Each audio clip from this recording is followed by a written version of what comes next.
పొలమేనా? మా పొలమే సార్ అది. ఇంత ఘోరంగా ఉన్న పొలం ఇట్లా వచ్చిందా? ఆహా, ఇది ఎప్పుడు ఇది? ఇప్పుడు మొన్న వేసిన పంట అది.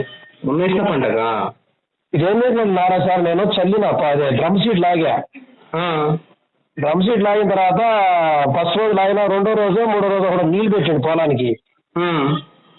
మొత్తం కొన్ని గిన్నెలు తగ్గిపోయి కొన్ని బతికినాయి. దాని మీద నీళ్లు కొంచెం ఎద్దరికై నీళ్లు ఎక్కల పొలానికి. తర్వాత ఏం చేసినట్టే ఆకులు ఎదుర్కొండి, మళ్ళా మన మందులు చేస్తూ మన యూరిక్ యాసిడ్, మ్యాన్యూర్, బూస్టర్ కలిపి డిఏపిలో ఫస్ట్ చల్లి నీళ్లు పెట్టారు 2 సార్లు 3 సార్లు. తర్వాత ఇక మొత్తం పచ్చడి తిరిగింది. పచ్చడి తిరిగిన మళ్ళీ 15-20 రోజుల తర్వాత మళ్ళీ చేసిన మళ్ళా బూస్టర్, యూరిక్ యాసిడ్, డిఏపి అరకట్ట. అప్పుడు ఇక మామూలు లేదు పొలం లేసి వచ్చింది. అది ఆ ఒక్క మడే 9 బస్తాలు అయింది. ఎన్ని బస్తాలు అయింది?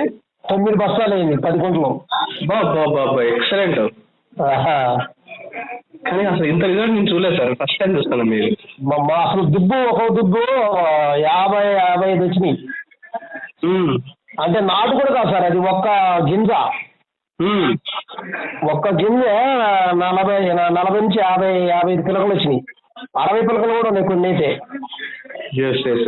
ఎక్సలెంట్ అసలు మామూలు లేదు, నా దుబ్బ రేపింది పొలం. ఓకే సార్, ఇదే నీ లైఫ్ చూపెట్టి మీరు ఫర్దర్ గా ఇంకా మీ ఊళ్ళో చాలా బిజినెస్ జరగాలి. ఇప్పుడు ఈ రోజు 2 సెట్లు అంది, మొన్న 3 సెట్లు అంది. Okay, very good. ఇంకొక సెట్టే ఉందంటే అయిపోతే రేపు అయిపోతుంది సార్. దుబ్బ బాగా వచ్చింది. దుబ్బ అదే మధ్యలో ఒక వారం 10 రోజులు నీళ్లు పెట్టాలి అసలు. ఆ తర్వాత నీళ్లు పెట్టినాక మామూలు అట్లా నెరగొట్టేట చేసి తర్వాత నీళ్లు పెట్టా సార్. Okay super. మామూలు రిజల్ట్ కాదు అది, అసలు ఆశ్చర్యపోతున్నారు జనం. ఇది ఎన్ని రోజులు వచ్చింది సార్ ఇలా రికవర్? ఎన్ని రోజులు రికవర్ అయింది ఇది? ఆ రికవరా మనకి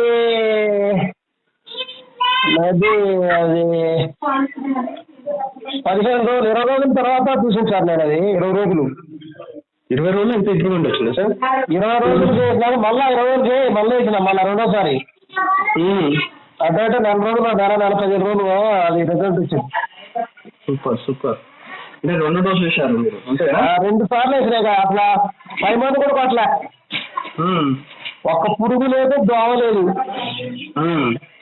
అసలు లాస్ట్ వరకు కూడా పంట బాగా పండింది. మిషన్ మడి వరకు మిషన్ పంపించినాయి. మా పొలం కూడా నేను వేసిన అడుగు మందే పర్ఫెక్ట్. గ్రోత్ చల్లలేదు, ఈవెన్ నేను ఫ్లవర్ బుల్ కూడా చల్లలేదు. బూస్టర్, హుమిక్, మాన్యూర్తోనే కొట్టించిన అంతే. నేను ఒక్క పురుగు మందు కూడా కొట్టలేదు సార్. ప్యూర్ ఆర్గానిక్ ఫుడ్ తింటున్నా ఇప్పుడు. గత నేను 3 years నుంచి ఫుడ్ తగ్గించుకుంటూ వచ్చిన. అసలు యూరియా కూడా లేదు సార్. ఇప్పుడు కూడా అదే అయ్యే ఒడ్లు తింటాను sir. Very good.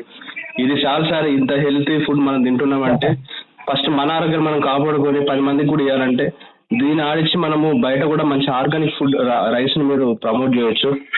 Next time కూడా ఇదే ప్లాన్ చేస్తున్నాం సార్. మనము మన కీవా ప్రొడక్ట్స్ తో ఆర్గానిక్ గా పండించిన పంటని మనమే కొందాం, మనమే కొని కంపెనీ తీసుకునే ఆలోచన కూడా ఉంది. మనం కొనైనా కూడా మనము అపార్ట్మెంట్కి వెళ్తే ఒక్కొక్క అపార్ట్మెంట్ వాళ్ళు ఒక 10 క్వింటాలు 20 క్వింటాలు ఆర్డర్ ఇస్తారు సార్ ఒక్కొక్క పర్సన్. సో మనం ఒక పల్లెటూరులో మీరు కనుక ఇట్లా ఇంప్రూవ్మెంట్ చేస్తే ఎవరు ఏ రైతులు ఎంత పండించారో ఆ పంట మొత్తం మనం తీసుకుందాం. నెక్స్ట్ ఇయర్ కి అకాడమిక్ ఇయర్ కి మా ఊర్లో దాదాపు 50 మంది రైతులు దీన్నే వాడదాం ఉన్నారు సార్.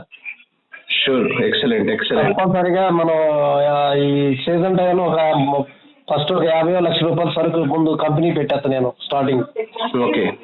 అటు ఇటు వరి పొలాలు, అటు మిర్చి తోటలు రెండింటికి పని చేస్తున్నాయి సూపర్ గా. ఎక్సలెంట్. నేను చెప్తాను సార్, ఏ పంటకైనా కూడా సాయిల్ అప్లికేషన్ ఇంపార్టెంట్. అవునా? కూరగాయలు పండించు, పత్తి పండించు, మిర్చి పండించు, ప్యాడీ ఏదైనా